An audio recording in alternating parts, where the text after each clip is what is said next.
listening to the Transform Your Nutrition podcast with your hosts, Rebecca Heald and Jeff Ash. Our purpose is to help individuals and families transform their relationships with food and develop healthy bodies, minds, and attitudes, all without restriction, guilt, or shame. All right, so we're back with another episode. Good to talk to you again. Yeah. Hi, Jeff. It's very nearly Christmas now. It's Christmas Eve. Yes, it is. We are recording this episode a couple of days early since Christmas falls on our usual podcast recording day. So, me with my children are basically two dogs. So we don't have a whole lot going on here, but Rebecca does have young children. And so we certainly don't want to interfere with their celebration with trying to record a podcast. So we're doing this a couple of days before Christmas. Yeah. And considering I'm in isolation now, well, I'm not, but my son is. And obviously that means I am. Yes. So, plenty of time to do it over the next day or two. So. Yeah, so that sounds good. Well, today, what we're going to be talking about is something I think that's really important to discuss, to be aware of, I guess, especially this time of year, because as we've said in some previous podcasts kind of leading up to the holidays and to the new year, this is that time of year when people are starting to think about what diet they're going to jump on now, or hopefully more people are thinking, how am I going to make some long-lasting permanent changes in my lifestyle as opposed to jumping on the next diet. But we're being realistic here and know that people are going to approach this in different ways. Some people are going to approach it in a very healthy way, a very good, solid mindset. And others are going to be doing what maybe happens every year at this time, which is find the next diet to give a try. And so we thought we would touch on three different kind of approaches to weight loss. So basically, this is a weight loss episode. So we thought about talking about three different ways that people approach weight loss. So these are kind of general approaches, not specifics on what to eat necessarily, but it's more how to eat. And we're going to talk about some of the pros and cons of that and kind of go from there and see where the conversation leads. Yes, best way. Yes. Okay. Well, what are the three different approaches that we kind of thought we'd touch on, just kind of to overview? What were we talking about? So we're talking about obviously Weight Watchers, because Weight Watchers will touch on other approaches, like you said, like calorie counting. Mm-hmm. And I think also, whilst it does, in theory, it allows all foods, doesn't it? Yes. I think it does. I've never actually done Weight Watchers myself, but I've had clients that have come to me on the back of it. But we'll dig deeper into that, when we go on. Yeah. And then we also said we'd speak about intermittent fasting, didn't we? Yes. So time restricted feeding, kind of finding this feeding window and kind of sticking to that particular time frame. So that's a very popular approach now. Yes. Yep. Yes. And then we said we were also, and this is going to be really interesting because intuitive eating. I think that's what we're going to touch on that as well, aren't we? Mm-hmm. And one point I really do want to make about this is intuitive eating in itself, in what it's supposed to look like, should not even focus on weight loss. It should not be a way to, to diet or to lose weight. However, I think that it has been, it's often taken and kind of almost reconstructed to kind of do that. Does that make sense? It's almost become, and we'll talk about it as we go into it, but it's almost become like a trendy weight loss form in 2020 when it shouldn't be. Right. Yeah, I think that's a great way to introduce that particular topic. Hopefully that will be a little bit of a teaser for people that are listening now, that they'll want to go ahead and listen to the end, because I want to touch on that one at the end when we have a little more time. No, I think that's great, because I think that'll be a great time to do that. We can focus more time on that and talk about that. So, all right. So when it comes to the calorie counting approach, this is Weight Watchers is sort of a form of calorie counting where you're using points instead of the actual calorie content of foods. Other calorie counting approaches are you literally count the calories in the food. You set yourself a target, a certain number of calories that you're going to allow yourself to eat for the day. And then your goal is to consume fewer calories than you burn. And then that results in weight loss. And that is at the physiological level, that's what causes weight loss to occur. Would you agree? Yes, Yeah. yes, at a physiological level, definitely. Right. But as we've spoken about before, it's not that straightforward. It's so nuanced. But yeah, I mean, for anybody to lose weight, that is what has to happen. They have to eat fewer calories than they are burning. But as we know, there is no way of measuring that perfectly. And there are all sorts of different reasons for that we eat. Right. But so, of course, yeah, it's not... Calories in, calories out is a very simplified way of looking at it. And I think it's something that has been kind of almost, again, it's been used very, very much. It's been pushed down people's throats, I think, as a marketing term. It's this simple. You just need to eat less than you burn, etc. And I think that's, it's obviously, it's, again, like I've said before, it's almost a wolf in sheep's clothing, because it is not that straightforward or that simple. So then when people think that they are consuming less calories than they're burning and they're not losing weight, there's then this whole stigma and shame, etc. So I think that we really need to make sure that people understand that it is not that straightforward. Whilst physiologically, yes, and thermodynamics, so yeah, which is exactly what we're talking about, is, it stands. It's not something that can be measured as easily as people like to make out it can be. Yeah, that's a great point. And this would fall, anybody who's listening who's thinking of using something like MyFitnessPal, which if you are hanging out in any fitness groups, you've probably been told, hey, just count your calories using MyFitnessPal. And that's the best way to lose weight. And so you just kind of pointed out some of the cons with this approach, a couple of them, which is that the recording of the calories that we eat can be very difficult to get accurately. The food content itself, the calories listed on food packaging, may or may not be exact. They're allowed some wiggle room up to about 20%, I believe, is what kind of the regulations are. So that, you can have this wiggle room there. Yeah, I've heard like 20 to 30%, I've heard. Yeah. And then it comes down to weighing. So, you have to precisely weigh if you want to get a precise calorie count of something, which can be something that's very annoying to have to do.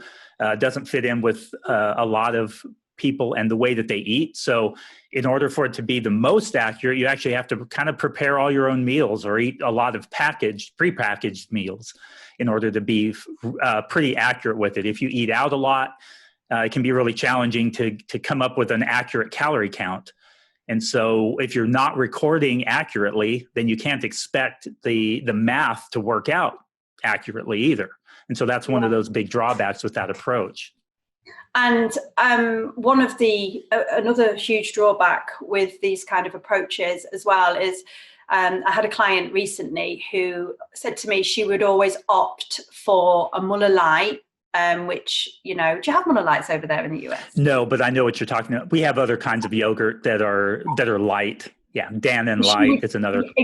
Yeah. So as you know, Muller Lights, they are, highly processed yogurts that are, low fat, but obviously, high in carbohydrate and et cetera, because of all the added sugars, et cetera.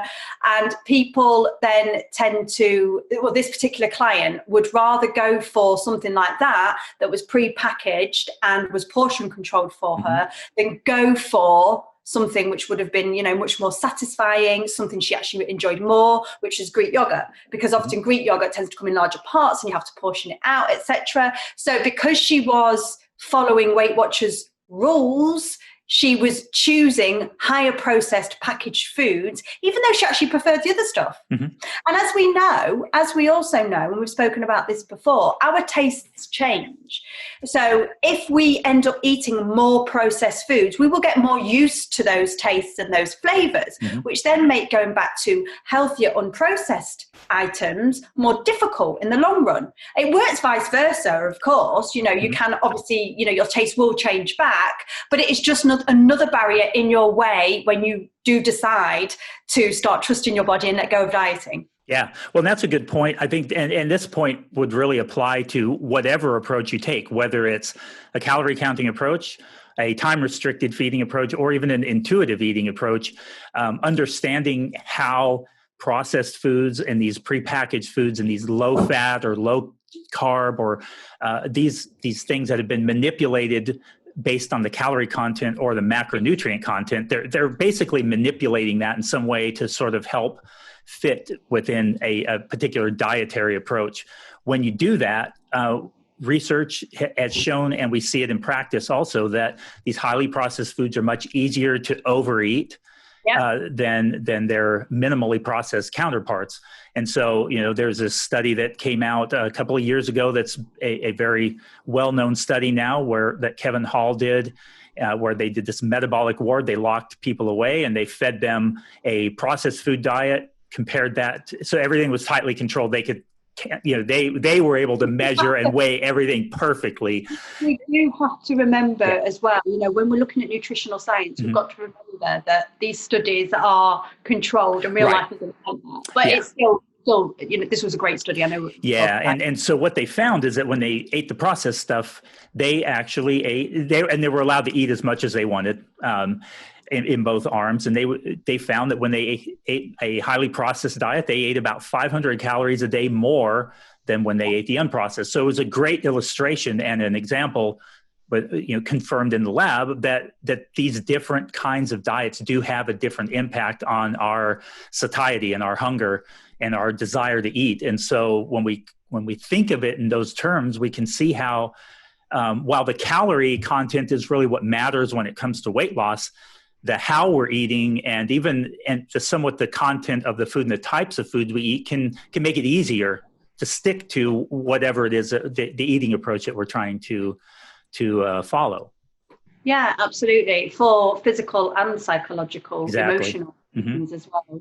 I think, often we're not getting everything we need from processed foods. So our bodies then they crave more, don't they? Yeah. So I think that's really important. Yeah. Now, do you see any advantages, benefits, or pros to calorie counting?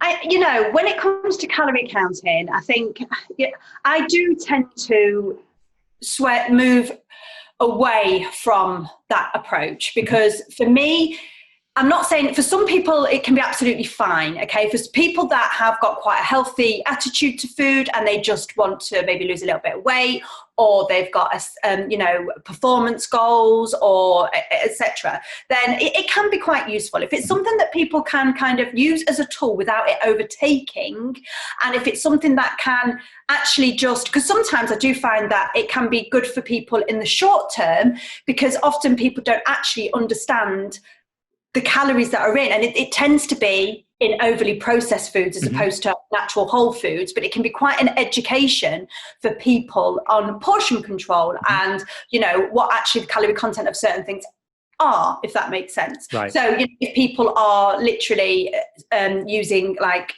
tablespoons of peanut butter as opposed to teaspoons, etc., they can soon realize how that can add up. So sometimes it can be good from that perspective. My concern with calorie counting, though, of course, is that it encourages people to not listen to their bodies as well as they could do, because they are then living by, external rules. They're living by, they're living their life by calories. And what I try to do is to get people to, whilst calories do matter, and they absolutely do, I try not to get them too hung up on it, because it can become obsessive and it can have an impact on people's psychological and social functioning if they are constantly feel that they've got to count calories. They're constantly thinking that they have to watch what they're eating when they go out. They maybe cancel plans when they go out, etc. And the problem is that you don't know, whilst we all screen our clients, we don't know how that approach is actually going to impact a person in the long run. So some people can actually come to it quite a healthy mindset, it's okay, but it could trigger something. It could trigger a disordered approach. It could trigger somebody to decide that they're only ever going to eat clean. Does that make sense? It also, as well, can sometimes encourage people to actually make more unhealthy choices. So choose more processed foods because it fits their macros. Right. Yeah. So I've had clients who have ended up overeating through calorie counting because they're like, well, I've still got 200 or 300 calories left, so I'm going to have that chocolate bar at the end of the day, even though I don't want it, but my fitness pal says I can. Yep. So it actually contradicts what I am trying to achieve for my clients very often. Not always, okay? And I'm not saying, because I have had clients that calorie count and I've got some that do. I've got one client who actually, he's got quite a healthy approach to it. He has figured out kind of where he can, how much he can consume to maintain his weight. Okay. And he, on a Monday to Friday, he'll keep an average, he'll keep a check on that. He doesn't do it religiously though. And I know for a fact he doesn't track everything. Okay. But it gives him some kind of security blanket, and it's okay. And at the weekends, it doesn't take over, and he just, he's got a more flexible approach. To me, it's not having too much of a negative impact on him. But for a lot of people, it does. And like I said, you just never know how a person is going to respond or react. Yeah, that's such a great, those are just fantastic points there. And I can speak from personal experience that having an engineering background and a mindset, that calorie counting has worked really well for me in the past, because my body sort of fits the calculations quite nicely. It's sort of textbook in the way it responds to increasing calorie intake, decreasing calorie intake. And so I'm able to manipulate my body weight pretty easily with calorie counting. And so it has been an effective way for me to be able to do that. And it doesn't, as you know, I was just talking about eating a cinnamon bagel this morning and a blueberry bagel to start off the day. So I've talked a lot about my sweet tooth and those kinds of things. I have no issue with eating those. I never feel bad about eating things like that. And so when it comes to my relationship with food, my mindset around food, the calorie counting doesn't impact that at all. It's, as you pointed out, it's a way that I can use something to sort of give myself a way of sticking to a particular amount of food that moves me toward a particular goal. And I've used it for weight loss, but I've also used it for muscle gain. And I think that's one area where I could point out that it can be very beneficial for somebody who's very, very consciously trying to put on muscle mass. So we know that the training part is very important, but we also know that when you're trying to build muscle, the most efficient and effective way to do that is to be in a calorie surplus, meaning eating more than what you need. And it can be really hard for some people who have an appetite that keeps them at maintenance very nicely. And that's kind of where my body is. It tends to just stay pretty even. And so when I'm trying to explicitly gain muscle mass, I usually have to calorie count a little bit just to sort of say, okay, I haven't had enough today. I'm full. I just haven't had enough because the numbers don't add up. So the numbers kind of tell me, you know what, based on my goals, I do need to eat a little more. And so that can be that's one area where it can be very beneficial, that intuitive eating can be really challenging with that. Yeah, I get that. And again, I think it always comes to, the person that is approaching it. Mm-hmm. And I think what you've mentioned there about the fact that your weight pretty much remains stable, I think that's a key indicator that you've got quite a healthy relationship with food. Yeah. For somebody whose history is yo-yo dieting and their weight has been up and down, mm-hmm. for me, that's flags, that's a red flag when it comes to calorie counting, because calorie counting is just going to give them, another set of rules. And I mean, I personally, I've had my own experience with calorie counting, and actually it did trigger, it triggered disordered eating for mm-hmm. me when I was doing it.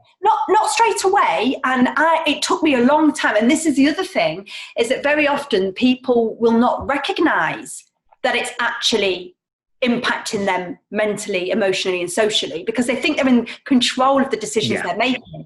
Well, I'm not going to go and I'm not going to eat. I mean, I even saw it on Michael Mosley program that we had on just after the lockdown. And there was a professor in there saying, well, if I can't check the calorie content of a restaurant before I go, then I just won't eat. And he was saying that like that is a normal, healthy approach. It's not a normal, healthy approach, yet he didn't see that in himself. And this is the thing, people often don't. So when it comes to physical dieting, people often know that they're restricting or they're not eating certain things. When it comes to the psychological side of it, people don't always recognize this. And this is often what we are. We're trained and we're qualified and we know the things to look out for, if that makes sense. Absolutely. Yeah. And that's something that we often will do with clients, is they'll come and they'll want to use a tracking approach. We know that where they're at now, that because they're set on that we might use it for a while. But we also know in the back of our mind, based on what we're assessing with them, that this is probably not the best approach for them. And so we may try and gradually get them weaned off of that. And I have a client, one in particular, that just comes to mind every time I think of this. And it's actually been, we started with the meticulous calorie counting was how she came to me. And now she's very much eating intuitively, and she's just going on and on about how much she just enjoys the way that she's eating now, and not counting. And so she found some benefit in it, because it did kind of help her understand the energy density of different foods, and how much is sort of, relatively speaking, what does a typical day look like. And so it can be really challenging to manage our hunger in the food environment that we're in, and our appetite, because there's so many distractions, so many things pushing us toward those more energy dense foods. And so the calorie counting can help kind of rein that in, or help give us perspective. But like you pointed out, with so many people, it just leads to either an obsessive approach to it, or this kind of unhealthy mindset around food just in general. In fact, there's research in the eating disorder research literature that looks at this, and there's some associations with disordered eating for people that use MyFitnessPal. Now, it's not across the board. There are discrepancies. There are people who use MyFitnessPal to track, and they're perfectly fine, and they do extremely well with it. So we're not saying that, if you use MyFitnessPal, you're going to get an eating disorder. That's just not the case. But there are associations with it, and it tends to be where that it could be the case. Yeah, yeah. And my in the way that I approach things is, I look at the whole client. I don't just look at. And I know you do exactly the same. So I'm looking at their, every aspect of their health and their well-being. And and I think because of the way I work and the clients that I attract, it's not, it is something that even if a client does come to me, I will often try and help them to move away from it. Because the other thing is that people often see it as a quick and easy fix. And there are some reasons that, and you can understand that. And what you've just said there is absolutely, all relevant in terms of helping people navigate. But I think, actually, with the right guidance and support, and we'll talk more about this towards the end of the episode, people can learn that without having to count calories. Yeah. And I think that's where we ultimately should be, because that's the way we're supposed to eat. And we'll talk about that later. We weren't designed to count calories with apps. Those didn't come along until just a few years ago. So, well, let's shift some talk so we don't run out of time here or make a 2-hour episode. But one other thing that I did just want to mention about Weight Watchers is around portion control, and how obviously, there is this notion that you can have all foods, but then there are certain foods that are obviously higher than others, etc. And there are free foods, things that you can have as much as you like. And all I will say about this is that, if Weight Watchers, Slimming World, all those kind of approaches can, for some people, they can encourage healthier eating habits in the short term. They may encourage you to eat more fruit and vegetables, more fresh foods, etc. But the issue is for a few of the clients that I've worked with, is that it has distorted their idea of portion control by telling them they can eat unlimited foods, or unlimited amount of certain foods. And when you do that, you're taking away a person's innate ability to know when enough is enough. Right. Because the problem, and as well, one of my clients, she said to me, I would pile my plate with free foods thinking it's going to keep me full and satisfied, and it never worked. I would overeat. So, she says I would end up, and for some people that have said to me, I lost weight to begin with, and then it plateaued, and I never understood why. And now I've worked with you, Rebecca, I see why, because even though it was free food, it still had calories in it. But again, of course, because they were just piling their plates full of this food because it was free, they weren't getting the emotional enjoyment out of it. And so their body then just wanted something later on. Right. Yeah, there's this fixation on that, and thinking, okay, well, I only have X amount of points left. What can I do to eat as much food as I can, and within those those allotted points. And again, everybody doesn't approach it this way. And so we're pointing out some of the pitfalls that can occur with this type of an approach. Some people do extremely well with it, swear by it, and they really have changed their life with some of these different approaches. And so we're not talking about those. It's just in general terms, it can be really, really challenging with these things, and especially that free food mindset. Interestingly, though, I think it's only something like 12% or 16% of people that do Weight Watchers keep the weight off in the long term. Yeah. And if you do regain the weight, it hasn't worked. But we've talked about that before. Yeah. So. Well, the other approach that we're going to talk about that's pretty popular now, and this one we can probably talk about for a shorter period, is this time-restricted feeding or intermittent fasting, where basically you set yourself a feeding window. A typical one is 8 hours, 6 hours. Some people go to the extreme of one meal a day kind of a thing. And so this approach in general, there are some people that do it because of health promoting outcomes. Apparently there's some research in animals that shows that it may improve longevity. It may improve certain metabolic health markers and those kinds of things, but the research is a bit mixed on those things. I think some people use those reasons for it without really understanding the real world impact of those. But then there's other people who use it for weight loss, and that's kind of what we're focusing on today. So from a weight loss sense, what is this intermittent fasting? How does that work for weight loss? Well, it works in much the same as calorie counting or restricting foods, because basically it creates an energy deficit. And it's interesting, though, I did just want to point out about how you said often people do it for health reasons. And I think this is something else that we need to bear in mind, is that often what I'm seeing more and more, and I know you agree with this, is that, the dieting industry is actually kind of cottoning on to the fact that people are sick of diets and want to just have a healthy approach now. Yeah. But that's not the case. If at the end of the day, if you are following a certain way of eating because you want to impact your body weight, your body size in any way, then it is dieting. It is a form of dieting. If whether or not you think it's for health reasons or not, if you're doing it to manipulate your body, then it is, isn't it? But sorry, going back to how does it work? Well, I've seen a lot of people are using it just to, somebody said that the 5-2 diet works, or somebody said that I should only eat between certain, I shouldn't skip breakfast and only eat between certain times of the day, because that's how they lost weight. So that's what I'm tending to see people doing it for more than anything else. And the way it works is as you said, with that, in creating an energy deficit, and it does that by shortening the feeding window. Right. So the idea is that if you are eating for 12 hours a day, you are more likely to eat more food than if you're eating for 8 hours a day. So if you shorten the feeding window, and kitchen's closed at a certain time, and that means you don't eat outside that window, then that can help you control your overall food intake for the day. And a lot of people find this to be less controlling than the calorie counting. And it is shown to be an effective way of losing weight.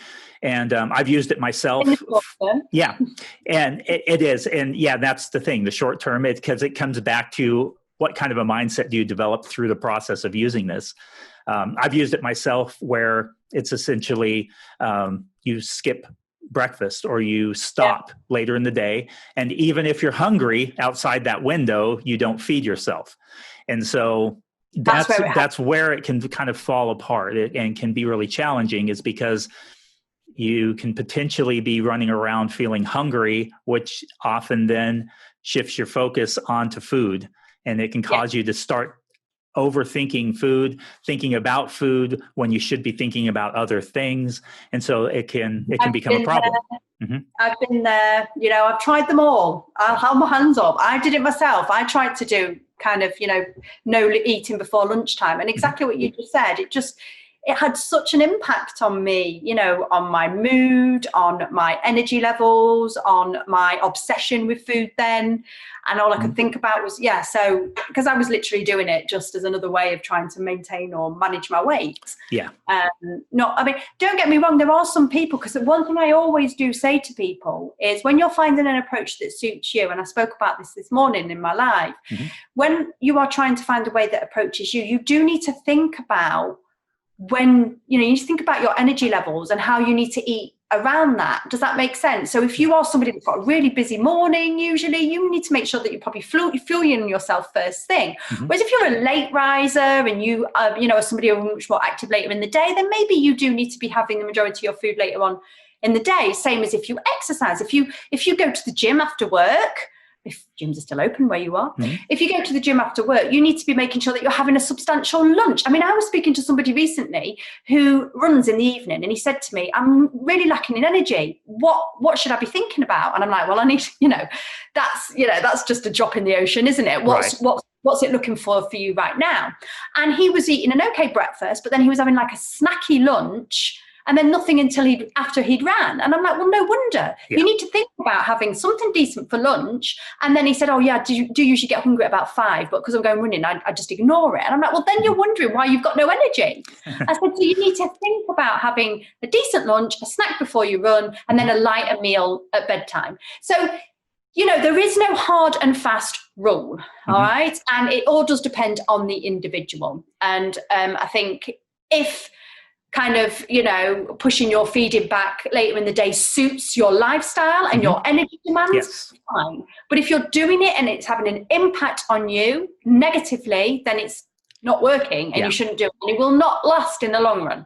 I think that's the key factor here, because I think anybody who's listening right now and thinking about what dietary approach to take, I personally like the time restricted feeding approach for some people. I'm using it with some clients, and like I said, I've used it myself.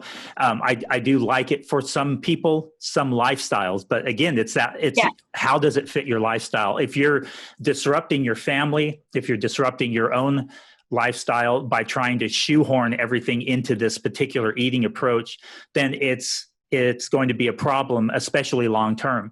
And so, for example, for me now, I can skip breakfast. If I eat a banana when I wake up, I have to eat a full breakfast or I can't make it to lunch without feeling really uncomfortable.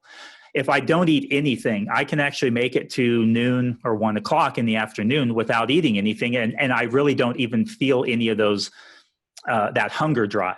And so for me, it can be an effective way to essentially skip out on 500, 600, 700 calories each day without counting my calories, because I'm essentially skipping my breakfast meal. And so from a weight loss perspective, then it can work. But the problem is that can I do that long term? And should I do that long term? Well, no, because at some point I'm not going to want to lose weight anymore. And so, again, that's where we have to kind of think about these different approaches. And and I think it's important that everybody asks themselves some important questions around that. And I think, there is this idea of kind of, because the other thing is though as well is that, it's about also recognizing and understanding how your hunger shows up and how it affects you, not just with that rumbling in your tummy, but also how it affects you in terms of your energy levels and things like that. Don't get me wrong though. There are days when, because I tend to, I eat quite late. I always usually have a snack in the evening. So when I wake up in the mornings, I'm not usually hungry straight away. I'm not somebody who has their breakfast as soon as they wake up, and that's okay. Yeah. I've got clients that do need to do that. I've got clients that are, have a relationship with food where they do need that structure and that routine, but not everybody does. It's also about thinking about the consequences of it. Yeah. Because I know, whilst I don't always eat as soon as I get up, I will always have some, I don't go till like midday, 1 o'clock and without eating, because I know for a fact that will have an impact on me later in the evening. And a lot of clients of mine do, resonate with this.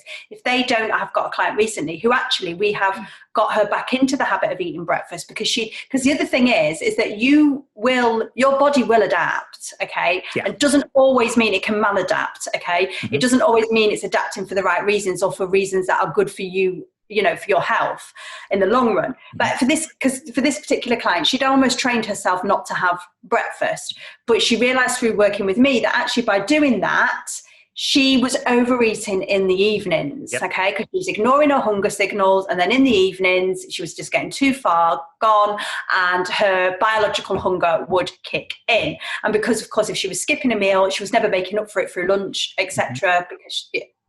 So we have actually got her back into the habit of having lunch, and we had to start small. It had to be, and this has actually had a really positive impact on her overeating and on her overall health and well-being. So she's actually lost weight by having breakfast. Yeah. So again, it does just all depend. Yeah. And I think, the one thing that really stands out for me, and I think this is what we're both kind of saying, is that my issue with it is if someone uses it as a rule, if someone uses it as this is the only way you can eat, you need to only eat certain times of the day and you need to just ignore anything else that's going on for you, then that's when it becomes a problem. That's when it becomes disordered. Yeah. That's when it just will begin to fall apart at some point.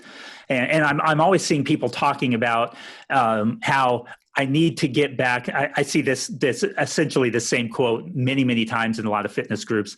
I need to get back to intermittent fasting. I need to get back to eating low carb. I need to get back to keto because it worked for me in the past. It worked for me. And so there's this mentality where when we find an approach that gets us that outcome of decreasing our body fat, then we think it worked. But did it really work if it's not something that is sustaining for an extended period of time? It's one thing to drift up here and there and then say, okay, I'm going to bring my weight back down to where I like to have it. And then it hangs out there for 2 or 3 years. And then maybe some event in life happens and a pandemic, and we put on a few pounds and we get away from that, and we go ahead and use that approach to kind of get us back down and then go back. That's okay. But the problem is that we tend to yo-yo and we tend to just be unable to sustain that long term. And it usually is this approach because we have it stuck in our head that's the main outcome that we should have from a diet is a change in the scale weight. Yeah, and because we have been so brainwashed into thinking that a diet is a short-term fix. Right. We all need to be doing it. I mean, I was reading something yesterday and it said something like almost 40% of people in Britain are trying to lose weight or dieting at, most of the time. And as you've mentioned there, yo-yo dieting, weight cycling, or as I tend to call it quite a lot, it has such, it affects you mentally and physically. Actually, people that tend to weight cycle tend to have a higher BMI overall. They are more likely to binge. Right. They are more likely to experience depression. They tend to lose muscle mass as opposed to, they tend to lose muscle mass as opposed to fat, which is what I spoke about last week as well, about how sometimes you can be losing weight, but it not be shown on the scales because it will be fat loss as opposed to water or muscle loss. And then you end up, and at the end of the day, we want to look and feel better, right? If you're wanting to improve body composition, right, then it is fat that you need to lose as opposed to water or muscle mass, right, if you see what I'm saying. So my point is that often people are, approaching things in the wrong way. They're approaching things thinking, I'm going to go on this short-term diet that's going to get me this shape that I want because I'm going to be losing weight. But actually, if you're going on this short-term diet that's actually losing muscle and water mass, or water and muscle mass, you're just probably not going to be looking any different, really. The scales are just saying so. Yeah. I think one of the things that these two approaches, and we'll go ahead and get into the more intuitive eating approach here in just a minute. But I think what we find with these other two approaches is that they don't always inherently they fail to teach us how to maintain our Yes. body weight. And that's a key factor in all of this, is that, like you were pointing out there, you follow this approach and that gets you to a point where you look a certain way and you're like, hey, it worked, right? So it got me to this point, but now what? What you got to that point, now now I'm done with that diet. I don't have to do that crazy diet anymore. It was really starting to wear on me and it wasn't particularly fun, but it got me to where I am. Now, how are you going to maintain that? You're not going to maintain it by going back to the way that you were and just trying to not eat so much. That didn't teach you anything about maintaining it. Now you can learn to maintain through that process. And that's something that we always work with people on is learning maintenance skills through the process when somebody's trying to, or, losing weight, or especially if they're losing a large amount of weight. So it doesn't mean that if you follow one of those approaches, you're not going to learn to maintain, but inherent in those is not an emphasis on maintenance. It's an emphasis on losing weight. And that maintaining is where it's really challenging. Exactly that. And I think as well, one of the great things that a lot of my clients are saying to me as well after, a few months of working with me is like, there's no end to this. This is just my life now. Mm-hmm.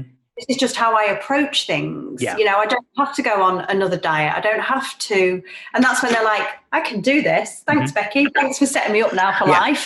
You know what I mean? Yeah. I don't need to think about doing another diet again because this is just the norm. Right. And that should be the goal for everybody, because it is so much more enjoyable to be in that place. And so I mentioned earlier that I have calorie counted and it's worked very well for me to help me maintain, to help me lose weight when I wanted to help me gain weight when I was trying to.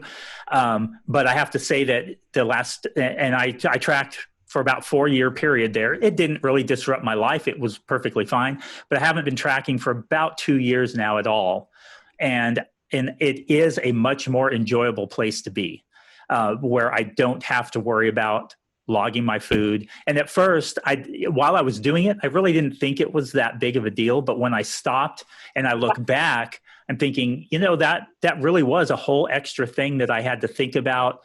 And when I think about it, it actually made me think more about food, because I was trying to think, okay, well, I've already had this amount. Have this number of calories left for the day. What should I go ahead and eat? Oh, I was in the mood for this, but I don't have that many calories left. I think I'm going to go ahead and eat this.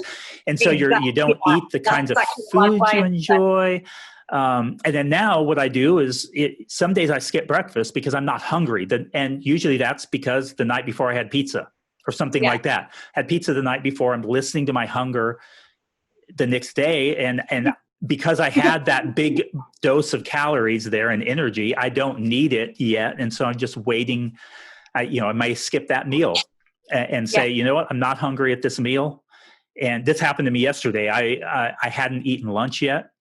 And I dropped my wife off at the ER and I was waiting for her. And there was a Panda Express right next door to the ER. And I thought, I think I might go get a stir-fry bowl because I haven't eaten lunch. And then I thought, well, am I even hungry? And I realized I literally am not hungry. And it's not because I got distracted. It's just I had a big enough breakfast. I wasn't hungry yet. And so I didn't go eat that. Yeah. This is the thing, right? Your body will do that. That is called self-regulation. Exactly.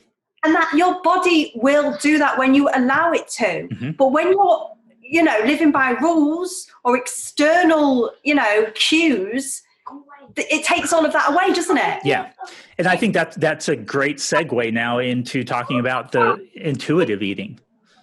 So that's essentially what that is, right? Is a lot of people mistaken intuitive eating for eat whatever you want, whenever you want. If you feel like eating it, eat it. If you don't feel like eating it, don't. And they've sort of taken intuitive eating and misunderstood what it is. So maybe you can explain the fundamental concept with intuitive eating. Well, the thing with intuitive eating is it is, unlike dieting, okay, it's pro-health. So it is about you. So, you know, when something is pro health, it's not advocating that you overeat, processed foods at all. Right. It's actually advocating that, you know, it advocates the foundation of intuitive eating is good nutrition. But what it is saying is don't obsess about every single calorie. Mm-hmm. Okay. And it takes away the diet rules. It takes away those rules, that the idea that whatever you do is not good enough. Mm-hmm. And the difference between intuitive eating and a diet is there's no end. There's no end. Mm-hmm. It's something you approach and you incorporate within your life for the long term. Yeah. Okay. You don't start intuitive eating to just, you know, to get to reach a certain weight. If you are, then you're not really embracing intuitive eating as it should. And mm-hmm. like I said, diet culture has morphed or bastardized, if you want to say, intuitive eating in a lot of ways. Okay. Mm-hmm. But ultimately, intuitive eating should help a person to break that diet cycle. It should help a person to break that binge and restrict cycle. Yeah, because right. it encourages you to become more attuned with your body and what it's telling you, because your body has an immense way of communicating with you. Mm-hmm. But if you're not going to listen to it, and the thing is that we are taught very early on not to listen to our bodies. And I know this is something that we're very passionate about, Jeff. We're born to listen to our bodies. Yeah. We're born to cry when we're hungry, and we're born to sleep when we're full. Yeah. Okay. We're born to give out signals in some way, shape or form when we need food. But as children, we're told you've got to finish your dinner before you can have something to eat, or you've got to eat X, Y, Z, or, you know, we're giving rules very early on as children. Okay. And so we slowly over time mix that with diet culture. Over time, we lose this internal, this connection with our internal selves. Yeah. As children, we have this innate ability to regulate our food intake based on the needs of our body. And that's an important thing, especially if you're working with your children, to nurture in them and not disrupt. And I think for many of us, because of our culture, the society, the approach that is taken with food, our food environment, all of those things, there's this disruption in that. And it essentially breaks that part of us so that it's not functioning like it should. So we're not able to regulate our food intake based on the needs of our body. We're just mindlessly eating. We're restricting ourselves to only certain foods, which then causes us to then, when we do have the opportunity to eat them, we haven't really learned how to just simply enjoy them as food. It's sort of this forbidden fruit kind of a thing that we just feel like we have to go and eat as much of whenever we get the chance. And it's just kind of this snowballing effect. Jeff, 1 second. Uh-huh. Luca, give me your phone if you're not going to go and sort your brother out. They're stood there and they're arguing and I need to sort them out. Give me your phone. Go and help him. Sorry, Jeff. Sorry. That's okay. No problem. Yeah, no, you were talking about it snowballing. Mm-hmm. Yeah, and so it can definitely just snowball into this place where we just have essentially lost our ability to listen to our body and to understand how much it needs and how to feed it properly. Yeah, and I think and I'm going to be completely honest now, without support and guidance, it's very difficult to get that back. But it's not, what I have found is that through the work with my clients, with the support that I've been given them, it has actually, they have been able to achieve it really fairly quickly, okay, because I know exactly the things that they need to do in order to gain that back. Mm-hmm. But when clients come to me, they are making food choices based on calorie content rather than making food choices based on how their bodies feel and the impact that food has on them. So they're not marrying up the food choices that they're making with their lack of energy, their low moods, etc. And pretty soon they start to realize that actually they're not making food choices. They're not in control. And actually, that's a really good point. I never talk about my clients being in control. I talk about my clients putting their body back in charge. Because when I talk, what does control give an image of? It's likened to dieting, isn't it? Right. When you're dieting, you're trying to control, okay? Mm-hmm. But when your body is back in charge, you're listening to your body and you're letting it guide you. Yeah. And actually research has shown that intuitive eaters are less prone to binging. Mm-hmm. They tend to have lower BMIs. They have better self-esteem. They are more optimistic. And one thing I've really noticed in my clients is that they appreciate and respect and love their bodies a whole lot more, whether they've lost weight or not. Yeah. That's such an important point to make with this, is that often the intuitive eating for someone who does have weight issues or struggling with their weight does result in weight loss because they've managed to regain an understanding of how their body is working. They've learned to listen to their body more again now, and so when their body's telling them they've had enough, they're able to stop, and that kind of thing. And so often it can certainly result in that weight loss, but that's not the focal point of it. The goal is not, okay, I want to lose 50 pounds, so I'm going to use intuitive eating to lose 50 pounds. You might end up losing 50 pounds when you learn how to better listen to your body and the signals that it's telling you, hey, you know what? Eat now. You don't really stop now. You've had enough. You need more, that kind of thing. Yeah, but I mean, like I said, if you are approaching it from a diet mindset, right, then you're not approaching it. You're not embracing intuitive eating in its fullest form. And and I think the thing is as well is that what you've got to bear in mind is that very often, and I found this with clients, is that with intuitive eating, weight loss doesn't always happen straight away either. Mm-hmm. Right. Because when you take away diet rules, that can in the short term that can lead to overeating. Oh yeah, absolutely. So sometimes clients will not, whilst they are working on their relationship with themselves, their food, their body. I've had clients that have literally made life-changing, I've managed to change their lives within 2 or 3 months, to the point where one client recently, because I was helping her to listen to her body and listen to herself again, she made a massive change at work. She was more relaxed at home. Mm-hmm. The weight loss came after, okay? Right. She got happy. She got happy in her own skin. She let go of diets. And then the weight loss happened. Yeah. The weight loss, she had to deal with that before. I mean, in the past, I could have easily given her, a strict diet plan to stick to. Mm-hmm. She knew how to lose weight. She'd been on countless diets. She'd been on countless shake diets. She knew how to lose weight.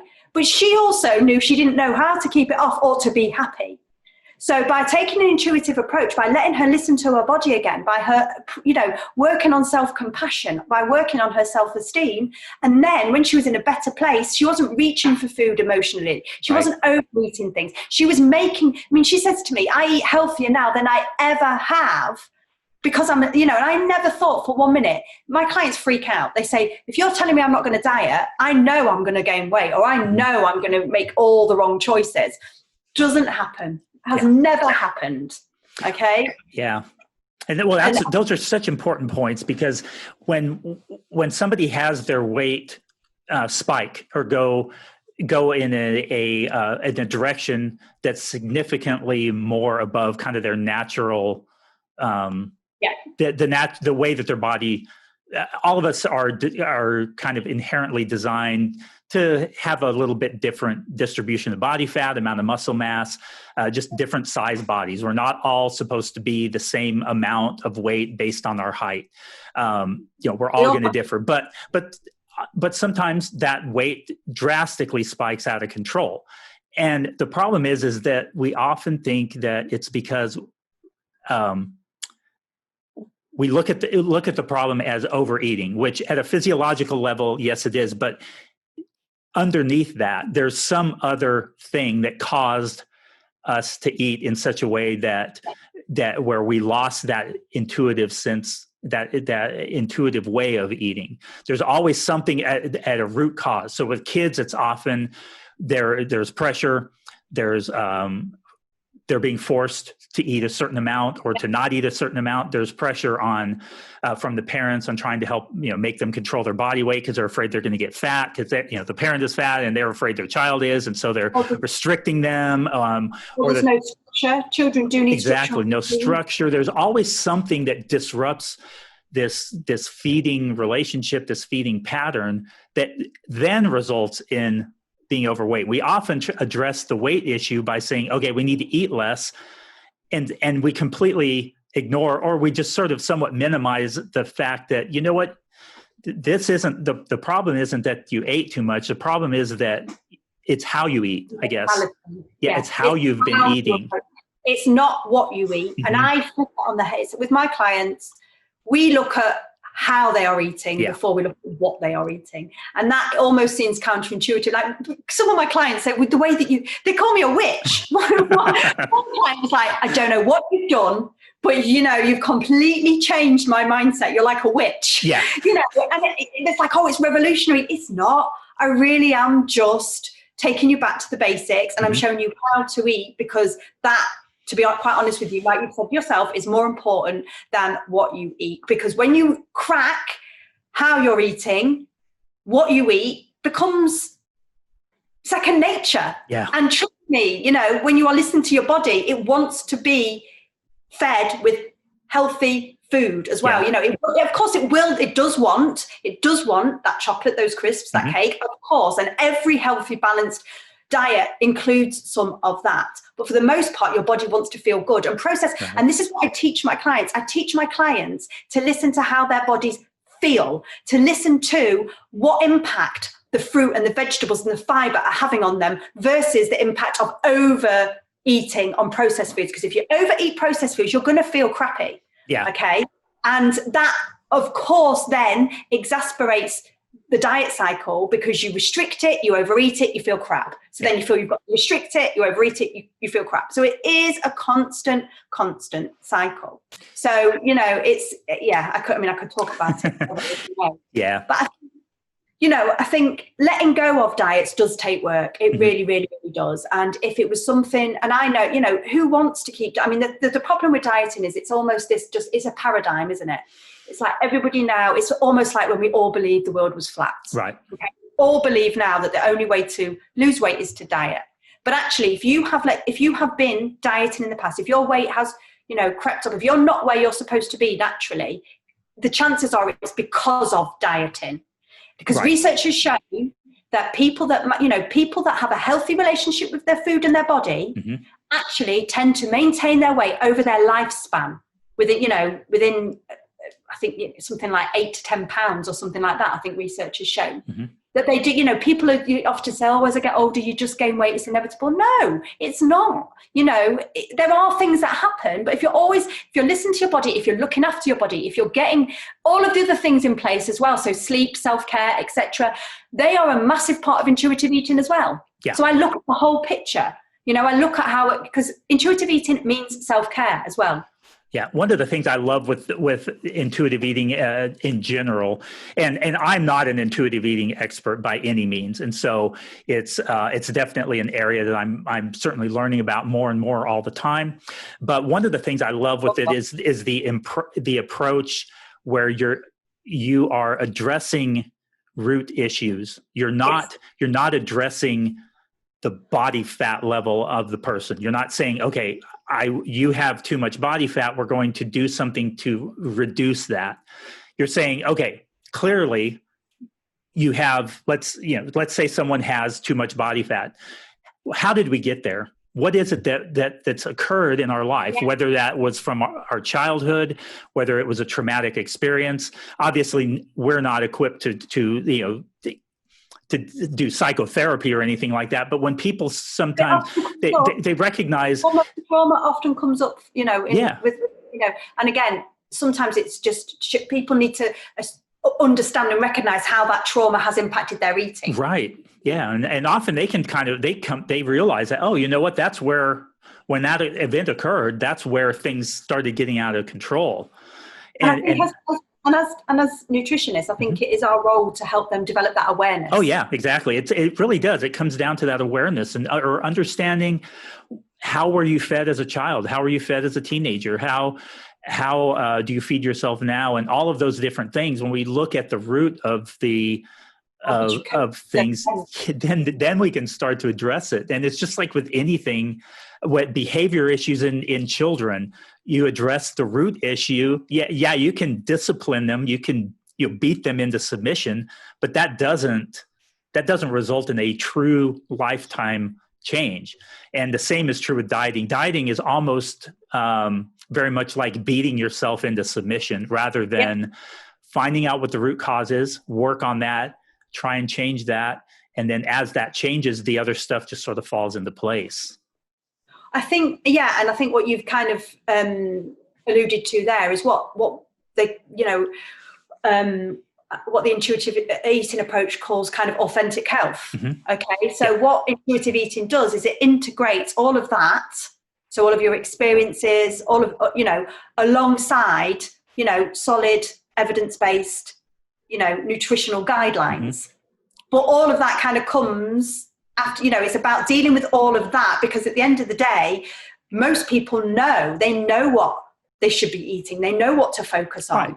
There's all the other things that are going on, the environment, the psychology, the social, the emotional, etc. So intuitive eating really, really helps to integrate that with solid scientific nutritional guidelines. And because a lot of people, like I said to you before, they think intuitive eating means eat whatever you want, whenever you want. Well, right. Yeah.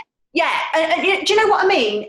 It is, okay? It is eat what you want when you want, all right? But it's not advocating that, you should eat, ice cream all day long. Right. It's not advocating that, because that isn't looking after yourself well. Yeah. Because the other thing about the other way that I've seen intuitive eating kind of manipulated is people saying, yeah, eat whatever you want whenever you want, as long as it's only healthy food. Right. Yeah. yeah. That's completely missing it. Yeah, that's completely missing the point. Okay. Or only if it fits your macros. Mm-hmm. No, that's not what intuitive eating is all about. And I think for my, I know we've been talking about this for some time, but I think for me, kind of if this does resonate with somebody and somebody wants to let go of dieting, there are certain things I think that they can begin to think about. And I think, first of all, it's really important that if you want to begin to eat intuitively, that you do follow some kind of a framework. And, if anybody wants any information or guidance on that, they just need to, just drop me a line. Mm-hmm. It's what all of my programs do. They go through the framework.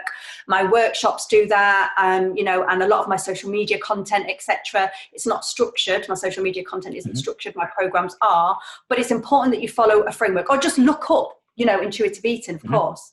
But often some guidance or support is usually very important. The second thing I would say is think about your social media influences. Think about who you are following, okay? Because if you're following people that are, not, if you're not following body diversity pages, if you're following only very narrow, if you're following pages that are only constantly posting pictures about perfect ideals, etc., and look at how much weight I lost and I've had clients that come to me without me even saying, I've stopped following Weight Watchers pages, I've stopped following XYZ, because you need to become resilient, and social media often perpetuates the diet culture. Right. So I would say, think about who you're following on social media. Also, as well, a massive thing, think about how you approach food. So take a neutral approach. So instead of thinking that foods are good or bad, see food as food. Mm-hmm. Because as soon as you start to give food a moral conduct, like this is good, this is bad, you are then, you're stuck in diet culture. Right. So, intuitive eating, what underpins intuitive eating is this neutral approach to food, and seeing all foods as emotionally equivalent, which I've spoken about before.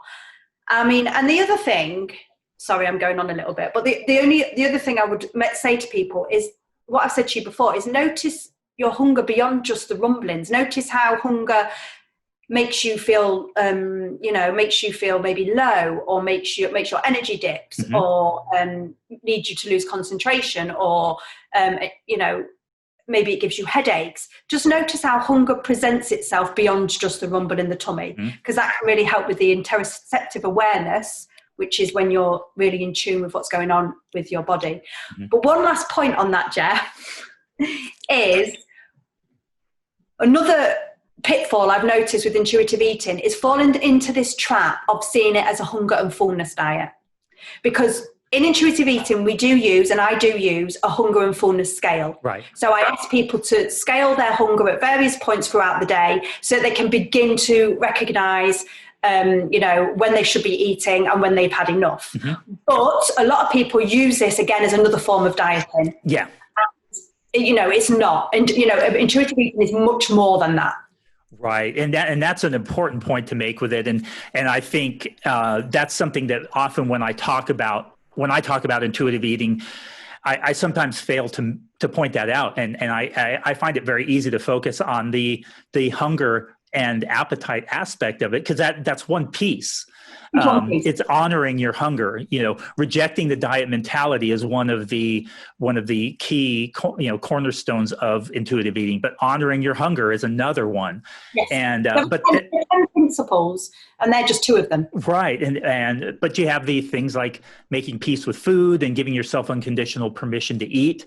That's another important aspect of intuitive eating, and not declaring foods good or bad, and learning to discover the satisfaction in the different kinds of foods that you eat and how they make you feel, just like you've been talking about, and understanding your fullness and the emotions that come along with food, whether that be, kind of identifying how it makes you feel, showing kindness to yourself. All of those different things are just so many important aspects of intuitive eating that often get overlooked when we think of it as this hunger diet, where you say, okay, well, if I'm hungry, I eat. If I'm not hungry, I don't. And it's like, well, sort of, but it's not.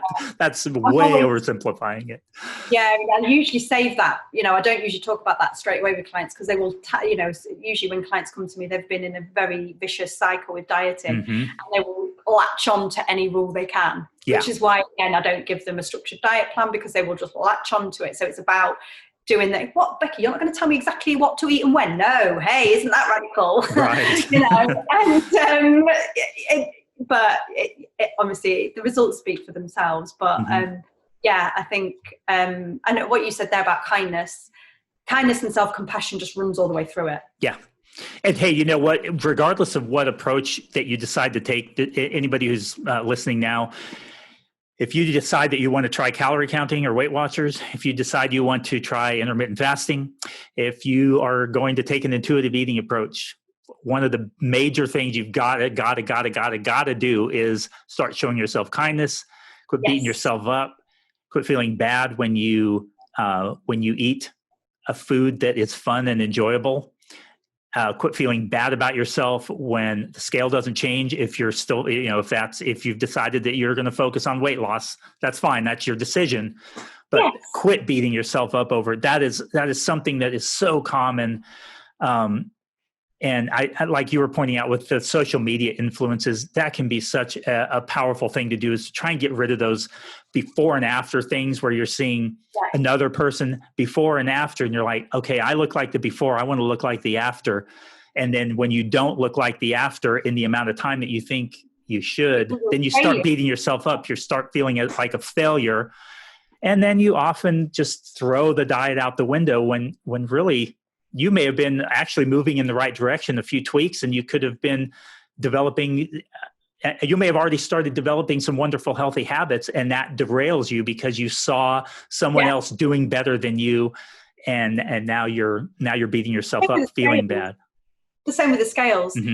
When you move away from the scales, I've had clients that have literally been stuck, not being able to, move with their weight because they've been so obsessed with the scales. Once I've got them, I was having this conversation just yesterday with one of my clients. Once I've got them to actually move away from obsessing about the scales, they've managed to start losing weight again. Right. And that doesn't mean, and one thing I really want to point out here is that it's okay if you want to lose weight, if you have body goals, that's okay. Yeah. I'm not sitting here, I'm never going to say to somebody, you shouldn't want to lose weight. You should develop self-compassion and kindness. I just know that for somebody to lose weight and keep it off in the long run, that shouldn't be their focus. Right. Because, it just...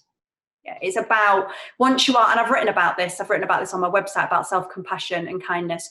People that are more self-compassionate, people that show themselves more kindness, manage their weight in the long run much, much better, and are, and do stick to healthier habits much better.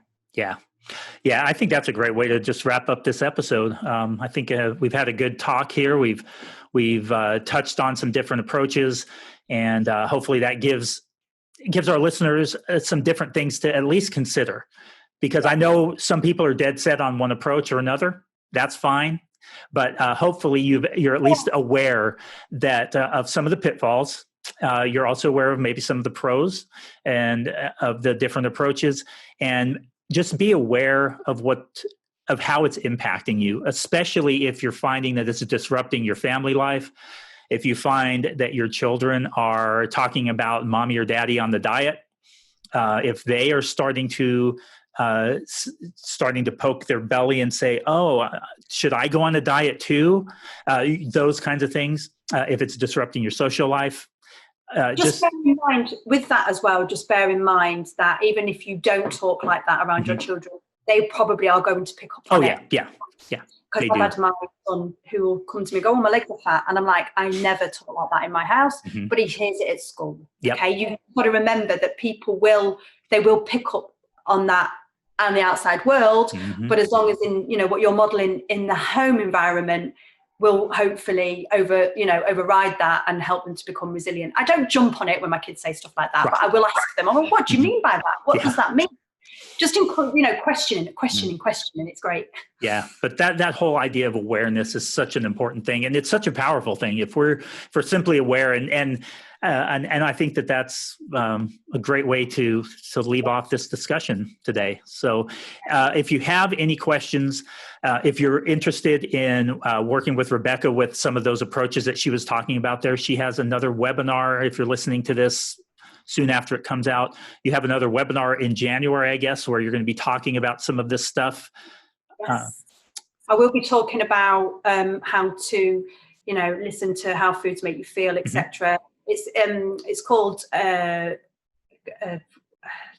I can't remember what I've called it now, the actual workshop. Feel Good Food, that's it. Feel Good Food for Busy People. So it's going to look at, it's because I've done a series of 3.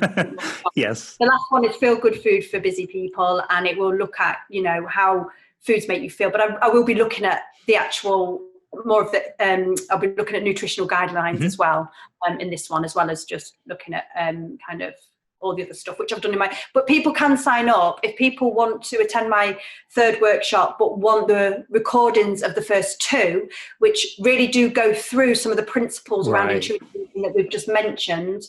Then they can do, and they will get the links to both of them to watch in their own time, which right now probably would be, for anybody who's thinking about another January diet, just watch those workshops.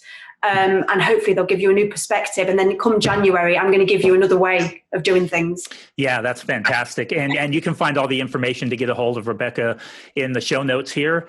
And so we look forward to hearing from you all. So thanks again for joining us for this episode. And we look forward to talking with you again soon.